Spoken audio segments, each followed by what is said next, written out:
What's going on, guys? Welcome back to United View. Hope everyone is doing very well. Welcome back to another match preview. Yes, the games continue to come thick and fast in October, and the next stop is Old Trafford this Sunday. It's a 2:00 kickoff. It's an old-fashioned Premier League classic. It's Manchester United versus Newcastle United, and I'm joined by the perfect person to preview it, Matty Renton from the Magpie Channel TV. How you doing, mate? All good, mate. All good. Thank you for having us. Nice to finally make a debut on the United View. Where's Specs at as well? Where's Specs? Is Specs hiding already, is he? Huh? Well, you know, it's actually it's a good thing he's not here because every time he gives a prediction, the opposite happens. So we've got to remove him. I've removed him from the situation. I've said no more jinxing, Flex. We can't even get into it because we need 3 points. Let's get into the game at the weekend. I want to start off asking a question that actually, to be fair, I probably know the answer to, but which Bruno is better? We both have a Bruno at our club. Which Bruno is better? Who would you rather have, Bruno Fernandes or Bruno Guimaraes? Guimaraes, all day long, mate. And I'm not just saying it from a Newcastle perspective, right? This is a Brazilian international. And look at the numbers. Who's putting up the numbers this season? How many goals has Fernandes scored this season? In the Premier League? I'm not even sure. It might even be like one. I don't even know if he has got one in the Premier League this season. I'm not sure if he has got one I'm not sure if he has got one in the Premier League, but Bruno obviously got a brace last week. He's been injured for a bit as well. So he's been in and out of the team, in and out of injury. So, you know, Bruno, honestly, when we signed him in January, I couldn't believe it. I could not believe that he chose a relegation battle with Newcastle United. That was astonishing to me because I said it at the time and I got laughed at that he could play for any team in the top six, maybe bar Man City, Liverpool. But I think even now, anyone can make a case for that. Yeah, I think you can make a case for that. But it was a snip at 35 million. I can't believe there was other teams even like yourself, Arsenal at the time, who were crying out for a midfielder. Teams like that, bigger than Newcastle in the European, football, didn't get him. And I'm delighted he's joined us because even Real Madrid are trying to sign him already. Yeah, absolutely. I mean, it's. I was thinking this when I was doing the prep for it. I was thinking just what a difference a season can make, because I look at this fixture last season and Man United versus Newcastle at Old Trafford was the return of Ronaldo. Newcastle hadn't been taken over yet, still had Steve Bruce in charge. And you just think, like, how much can change? It's just over a year, but how much can change in a year, right? Amazing. I mean, it's a new Newcastle right now. Do you know what I mean? It's a resurgence. It's a revelation, the Newcastle that we're seeing in front of us right now. I mean, back then, it was typical that Cristiano Ronaldo would make his debut against Newcastle. Yeah. I mean, it was printing money to get him on to score against us for his debut, wasn't it? And Steve Bruce, ex-Manchester United player, I know you see him as a legend. He was a great player. Not that much of a great coach, if I'm being honest. No. But, he was quite happy just to play his part in that and just let you win that day. Eddie Howe, on the other hand, different story this Sunday, hopefully. Yeah, I mean, even for Steve Bruce, it's a different story. Just over a year later, he's out of another job already. It's crazy. Yeah, exactly. And also, talking about this game Sunday, you talk about a new Newcastle, but it's also 5th versus 6th as well. Again, the change in fortunes for Newcastle in just over a year has been insane. So how are you feeling about Sunday? Are you feeling confident? I mean, I look at Newcastle's results so far this season. You know, had a run of draws, but last 2 games really scoring a ton of goals. Was it 4-1 and 5-1 respectively? Are you confident coming to Old Trafford? For the first time in my life, I am confident coming to Newcastle. Newcastle coming to Old Trafford, the first time in my lifetime, I am actually confident of this, to be honest with you. And I actually am. I've got the money on it. I'm putting my money where my mouth is. I've got £100 on Newcastle to win, £300 plus back. I think I'll get into the score prediction later if you want, but honestly, yeah, I might be getting ahead of myself. But I know it's Brentford and Fulham is a very different scenario to Manchester United at Old Trafford. But I just really, really fancy. I wouldn't care who we're coming up against on Sunday. I'm that confident in our style of play at the minute, in the players that are playing for Newcastle. I mean, we're picking up big wins, and we've still got big players missing. You know what I mean? Our record signing Alexander Isak is still injured. Alan St. Maximin isn't quite 100%, but Almiron's suddenly turned into an unbelievable talent. You know what I mean? Eddie Howe's getting the best out of him.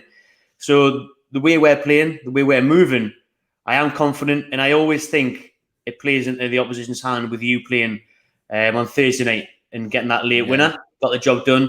But I just think that long old night for them players, it can lean into Newcastle's favour. We've had a good week to prepare for this. Yeah, I mean, how do you think they are going to set up Newcastle? Because I was thinking this too, that United, the successful results we've had this season have been largely playing on the counter-attack. But I was thinking at the weekend, are United going to play on the counter-attack? I mean, are Newcastle going to dominate possession? How do you think they're going to approach the game? We will try and be the home side, if you like, in a way. I think we would quite like you to have the ball, but we will develop the high press. We will try and get in your faces. We've got the most recoveries in the league this year. We've got the most goal turnarounds this year in terms of winning the ball high up the pitch and creating a chance from it. So Newcastle under Eddie Howe, it's been a joy to watch this season. You mentioned the draws early on in the season. Quite unlucky, some dodgy decisions, especially at Anfield. Yeah. You know, and Palace at home, we've had some really dodgy decisions in the early stages, too many draws. But now those performances on the pitch are materialising into deserved results. And we are always on the front foot. We are always pressing. We are always trying to play good football. And, you know, we are a danger with pace. Even without St. Maximin, we've got Jacob Murphy and Almiron. Pace in abundance. Players that will give 110%, know what it means to play for this club. And it is a joy to watch at the minute. And we will go to Old Trafford fearless. It's not not just Steve Bruce, even Rafa Benitez. Those days it was just defend, everyone behind the ball, see if we can get a draw. Eddie Howe will be going there to win. He said in his press conference this morning, we're going there to win. We're going there to be the better team, take advantage of it and give it our all. And I think we could see something special on Sunday, I hope. Yeah, I mean, from a United perspective, it's so strange. It's proper Forrest Gump sentence, box of chocolates. No idea what you're going to get with Manchester United. No clue what we're going to show up like on Sunday. I think that every time we start to get a bit of encouragement that things might be moving in the right directions, it's two steps back, one step forward. You mentioned the game yesterday against Ammonia at Old Trafford. Obviously, could have been massively embarrassing if that was 0-0 against a Cypriot side that everyone else is beating. But I almost looked at it as I would be more concerned if Manchester United didn't make any chances. The fact that we made, what was it, 30 odd shots, however many on target, 13 on target, and for whatever reason, we just weren't clinical. If we make half of those chances against you on Sunday, you'll be thinking, we got peppered there a little bit. So I think that, again, that's a positive for me, but I can't even tell you, Matty, like what United are going to show up.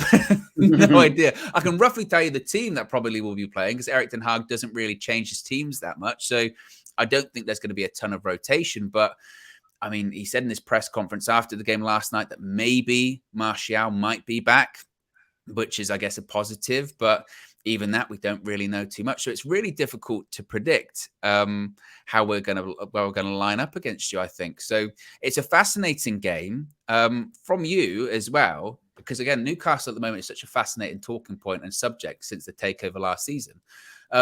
What is the expectation for you this season as a Newcastle fan? Do you get too carried away with yourself, or do you have to remind yourself where you have been and where you're going? Honestly, I'm just delighted not to be hopefully looking over our shoulder and fearing relegation, fearing a survival Sunday scenario, because that's the way it's been for years. And Mike Ashley, it's been, he would take 17th, and that would be it. No ambition to do well in the cups, no ambition to sign players, no ambition to win games. Mike Ashley, Steve Bruce would have took 38 0-0s, but then 38 points and hopefully staying up. Now we've got just off shy of the 40 magic point, but now we've got enough. Now we've got ambition. Now we've got players there, and Eddie Howe he's exceeded my expectations. To be fair, I said it was a good appointment, but I never thought he'd do this well. It's so soon anyways. So soon. Yes, we've spent 210 million on new players, but a lot of those, again, aren't even playing at the minute. You know, a lot of them are injured. He's doing well with what he's got. We've seen the transformation of the likes of Joe Linton being moved into midfield. It's been unbelievable. He's been a revelation, hasn't he, Joe Linton? I remember we played you at St. James's Park last season, and it was one of the first games, I think, under Eddie Howe, and Joe Linton absolutely bossed it. It was incredible, and the transformation he's had, like you say, from a huge amount of money spent on him, and what was he, a striker when he came to the club? Now he's a central midfielder. It's unbelievable, and again, I guess that's testament to Eddie Howe, right? Absolutely. It's all down to Eddie Howe. He didn't persist in him. Everyone could see, I don't know if it was just because it was the Bundesliga or what, that he got away with being a left forward. But you could see that wasn't his position. But from being such a athletic individual, big lad, that he had that presence to turn him into a bit of a midfield powerhouse. But my expectation this season is I would love to say between 7th and 9th, try and squeeze a Conference League spot, maybe a good cup run, see what we can do there. But it's just progression for me, just seeing what we're seeing on the pitch, not battling relegation, finish mid-table, finish 9th, 10th. I mean, we end up finishing 11th last year. So if we can finish top 10, try and be in with a sniff of a European place and try and get to the quarter, semis of a competition, I think that's good progress. And then look towards some more transfer windows. Because that's the thing from my perspective that kind of worries me about Newcastle is the moment they do get into Europe, and again, then you can start actually being able to spend the money that you have more and more, and the FFP restrictions reduce. That's when people have to really start to worry, I think, because that's, and to be fair to everyone involved, it was appear that they're doing it the right way of not going too crazy too soon. And as I mentioned, I think the fact that it's 5th versus 6th actually gets somewhat overlooked for the Sunday game, because that's historically Manchester United, Newcastle, Old Trafford is a massive game, right? I mean, I was going to ask you, would you love it if you beat us? I mean, how many times have you probably heard that Kevin Keegan reference, right? Absolutely. I should have put my headphones on for this chat, shouldn't I? Exactly. Yeah. But I mean, it's always been one of the Premier League classics, hasn't it? Man United versus Newcastle, from what you've referenced there, the late 90s, even into the early 2000s, mid 2000s. It was great in those days, but we've been coming to your place and getting pumped year after year. Unfortunately, I think the last time we won there was 2014. Johan Kabay with a goal from outside the box. Yeah, I remember that. That was the last time, I think. So it's been, a good 8 years now since we've picked up 3 points there. So I can't see much of a better chance this weekend, because I think you will only progress and get better under Ten Hag, and once he can get his players and squad assembled there, and the formation and the style of play fully developed. So, and with you, like I said, just playing 48 hours prior, I think this is a magnificent opportunity for Newcastle to go there and try and break that hoodoo. Yeah, absolutely. And look, from the United perspective, it's the beginning of a run of really difficult games. We've got Newcastle Sunday, then Spurs on Wednesday, then Chelsea next Saturday. So my biggest concern is for us is just pure fatigue. Again, Ten Hag doesn't really like to rotate players that much. And you look at someone, for instance, like Diogo Dalot, he's going to play every single game. He played Thursday, he'll play Sunday, he'll play Wednesday, he'll play the following Saturday. And my concern is just those players might just burn out. And I think you're right. I think that might be where Newcastle could take advantage. I've got some quick fire questions for you, Matty. I've got some quick fire questions, and you can answer yes. You can answer yes or no, or give us a little bit of extra on there. So this is usually what we do in the match previews, is the quick fire round. So I'll start off with the question I kind of asked earlier, but who is the better Bruno and why? Guimaraes, overall complete player, defensive and going forward. Which Manchester United player would you take at Newcastle? Ooh, that's a good question. Which, to be honest, nowadays is not even unrealistic. It could be a possibility. Well, not if we put enough cash down. No one just don't do well in Europe. I'm gonna go, just because I really liked him before he came to you as well. I'm gonna go Sancho, because I think there's still a massive abundance of talent in there that's yet to be unlocked. Where do you think Newcastle will finish this season? Optimistically 7th, realistically maybe even 9th. I think that's probably fair. Is Eddie Howe the best English manager in the league? 1,000,000%. Absolutely. Graham Potter, well done. Glad he's got a chance at a big club. But Eddie Howe took Bournemouth from a team that was in League Two nearly completely out of business to a Premier League side for 5 years. That goes unrecognised in my opinion. And then what he's achieved at Newcastle, a team that didn't win a game until November, 14 games, 0 wins, and ended up guiding them to an 11th place finish. Brilliant. I think also as well is that almost the expectation with Eddie Howe a little bit was that he was going to be this manager to come in to save Newcastle, but he wouldn't be the actual manager going forward. And I think it's impressive, absolutely, what he's done. How many goals will Alexander Isak score this season? Of course, he's not available tomorrow, but how many goals will he score this season? Oh, I think he's got 3 already. He's meant to be out for another couple of weeks, got the World Cup. I'll go 11. It was an interesting signing, that, wasn't it? Because it kind of, not that it came out of nowhere, but he was linked with all of these clubs for years, and then suddenly Newcastle got the deal done pretty quickly. And remember that performance you mentioned against Liverpool? I thought he was excellent. So I think he will adapt to the Premier League really well. And finally, will Newcastle win the Premier League in the next 10 years? Oh, I'd love to say yes, but with the gap at the minute between Manchester City and why not? I'm going to say yes. Go on then. 8 10 years years is a time, 9 long years time, time. maybe. It is. A lot A can lot can change. happen. I mean, look at Pep can leave. Haaland won't be there after a few years. Liverpool are already starting a bit of a turnaround. I mean, why not?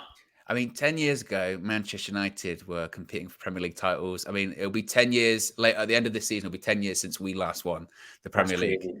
And that feels like a lifetime ago. So anything certainly is possible. Circling back, though, to the game on Sunday, score prediction. What's your predictions?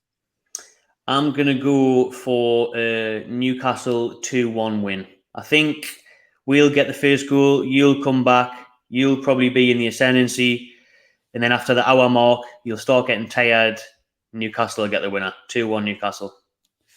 See, I think that is the key, is who gets that first goal. Manchester United, I mean, it was actually quite surprising against Everton last weekend that we did come back after going 1-0 down, because historically and in more recent history, we have been so fragile in the Premier League that if we concede a goal early, that's it, collapse. I don't think that would happen this time. I think we're kind of past that at this point, but Newcastle are a good side. And I do think that Newcastle are the kind of side that if we did go 1-0 down and we were getting a little bit shaky, they'd punish us for it. I really do. And I think it's a proper banana skin game for Manchester United. But I think it's also a really good barometer of where we're at. Because I think if we do get a result, Newcastle are tough to beat this season, even though they had the draws. What's the only defeats the Liverpool loss, wasn't it? Yeah, and even I'm not counting because it was exactly. weird. It should have been onside. It should have been 2-0 Newcastle. I'm not counting it. Exactly. So Newcastle are a really tough side to beat. So I think if United win, it's somewhat of a statement victory. I'm going to go with a 2-1 victory. I'm going to reverse your prediction and say a 2-1 victory, but I think it's going to be really, really challenging. And it's going to be fascinating to see how much involvement Anthony Martial has, because Cristiano Ronaldo, look, got a couple of goals last year against Newcastle at Old Trafford. As you mentioned, it was the perfect game for him. He's starting to look a little bit more sharp. It's actually quite interesting from an opposition's fan perspective. Like some United fans, not that they'll say, oh, Ronaldo's finished or anything like that, but they'll say sometimes we can change the way we play because of Ronaldo. Sometimes we're a bit more static, etc. But as an opposition fan, do you still worry when you see him on the playing sheet? Absolutely. I think it's not just a nostalgia kind of thing. And, when you're used to something, it becomes that way. But I think even the Everton game last week, I think he still looked pretty quick off the mark. His goal, it was a great finish. He beat his man, beat his defender. He still got it. For me, he's not finished at all. And it's just because of the way Ten Hag's trying to play, it doesn't really work. But it can be worked in certain scenarios, like Everton away. But if you put him in, for example, Chelsea, he would work perfectly. Look at Aubameyang. He's in his mid-30s now, and he's banging in goals for them because he has that freedom to just kind of be there. Whereas it's a bit more demanding than Ten Hag, but I still worry. It's still Ronaldo. It's still one of the greatest, if not the greatest, of all time. And he's still always going to be a threat. Always going to be a threat. There you go, guys. So be sure to smash a like on the like button. Be sure to subscribe bottom right-hand corner. Remember, you can join the UV Members Club as well. Links in the video description. You get your badges, your emojis, your exclusive members-only content. And a reminder, we will be live on Sunday with the match view going through the game. Of course, Flex will be outside Old Trafford after the game as well. So plenty of content coming soon. Be sure to check out Matty as well on the Magpie Channel TV and on DR Sports. You're going to be on the football show on Saturday, I believe. I am indeed, mate. Yeah, Saturday football show. Looking forward to that. Exactly. Watching the scores come in so you can join Matty as the scores come in as well. We're out of here. Have a good one, and we'll speak to you again very soon. Peace.